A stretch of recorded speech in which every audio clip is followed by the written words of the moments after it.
Major Hurricane Dora 2023 last modified, 3 o'clock August 10, 2023 UTC. This is a dangerous system. Damaging winds, heavy rainfall, storm surge, rough seas, mudslides, and flash flooding are all possible risks. Dora has begun to slowly gain latitude this afternoon, August 9, as forecast, but has strengthened once again within a low shear and marginally warm sea surface temperature environment.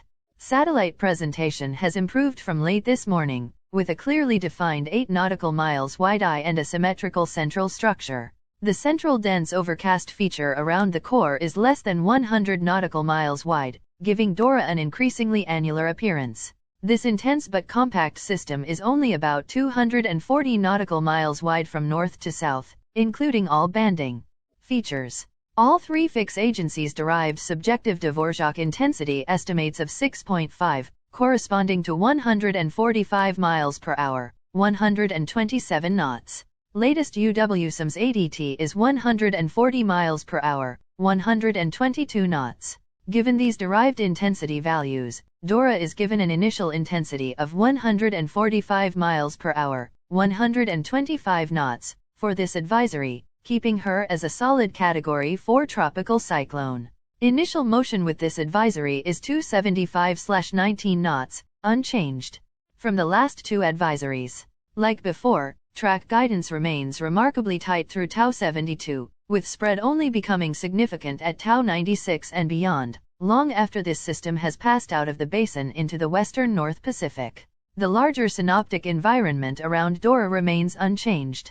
Strong ridging north of Dora, and the westward migration of this ridging, accounts for this system's prolonged westward movement. However, the slow and recent increase in latitude indicates that Dora is reaching the southwest flank of this ridging. Dora is forecast to continue gaining latitude and assume a northwest motion Thursday and Friday. The forecast track, closely following the previous track and TVCN model consensus, continues to become more northerly after Dora passes west of the dateline. Warm water, with temperatures of 28°C or above, lies along the entire forecast track and shear will remain less than 25 miles per hour, 20 knots, through Tau 60.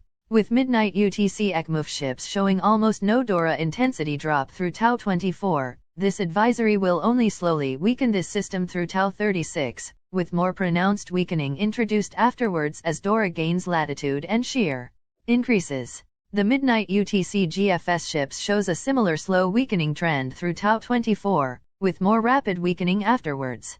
As before, both ships' versions keep Dora stronger at all Tau than most intensity model guidance. However, given that Dora insists on strengthening within the environment it is in, forecasting a slower weakening trend, at least initially, seems reasonable. Dora will eventually weaken to a post-tropical/remnant low, but after Tau 120.